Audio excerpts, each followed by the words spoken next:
We've got a tasting with Beer Without Borders, one of our suppliers that we deal with in Wellington. Tickets are $30 from the bar. Come along and grab yours. Ryan is a fantastic host. He's from Wellington, will be presenting all these beers. 7 beers from the US, Netherlands, France, Australia and Japan. Well worth coming along for that. Part of the tastings we do every month down here at the Hop, usually the last Tuesday. My name's Ryan MacArthur. I'm from a beer wholesaler based in Wellington called Beer Without Borders. We're here in Christchurch at the Twisted Hop pub, one of my favourite pubs in the country, and we're going to talk a little bit about some of the beers that we import and distribute and drink.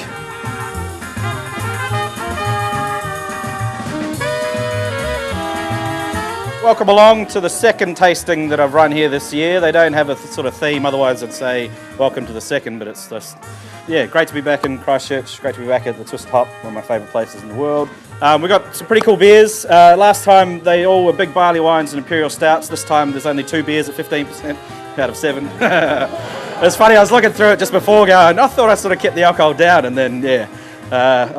It's probably a good thing I didn't put the percentage on there, but we'll get there. I've tried to shy away from like a US heavy tasting tonight and sort of go a little bit further out, giving it a nice sort of aptly political title for the evening. So we'll get the first beers out as usual. Don't want to say too much. I'll introduce the beers, but really sort of I want to open up discussion, see what people think.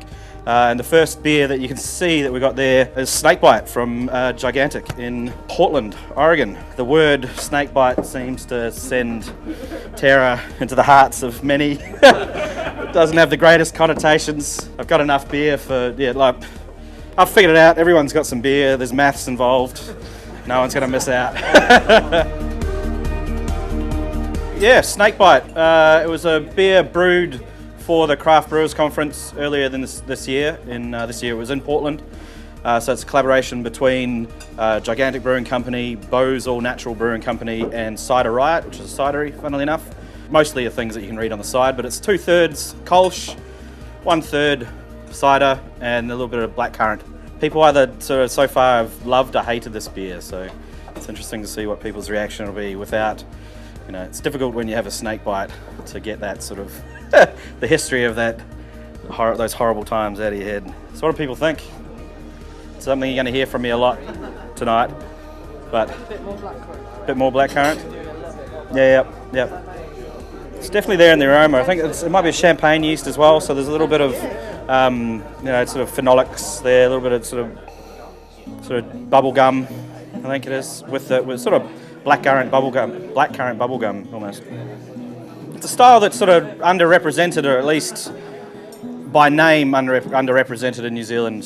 Sort of Kolsch. I know you're not supposed to, if people don't know, it's a style of pale, I think it's an ale, from Cologne, supposedly you're only allowed to call it Kolsch if it's made within Cologne, but there's a lot of people doing it around the States, ignoring it around the world.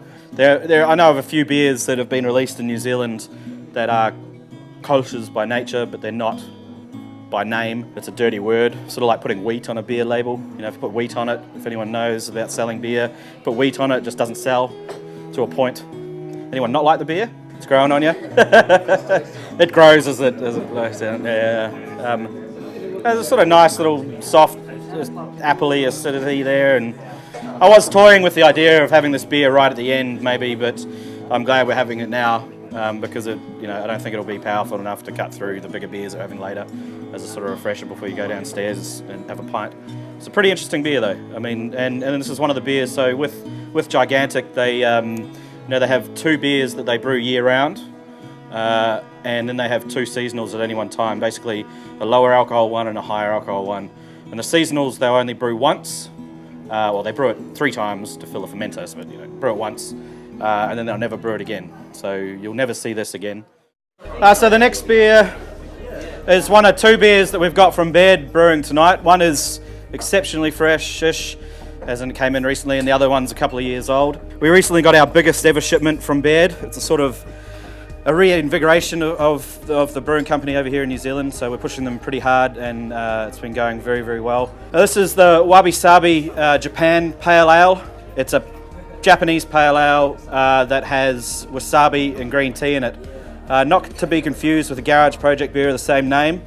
Wabi Sabi is essentially a sort of Japanese philosophy about the nature of all things and life and the universe and everything. It has a really annoying label on the front that you can't read, that every time I make tap badges I've got to put something else on because you see that on a tap badge.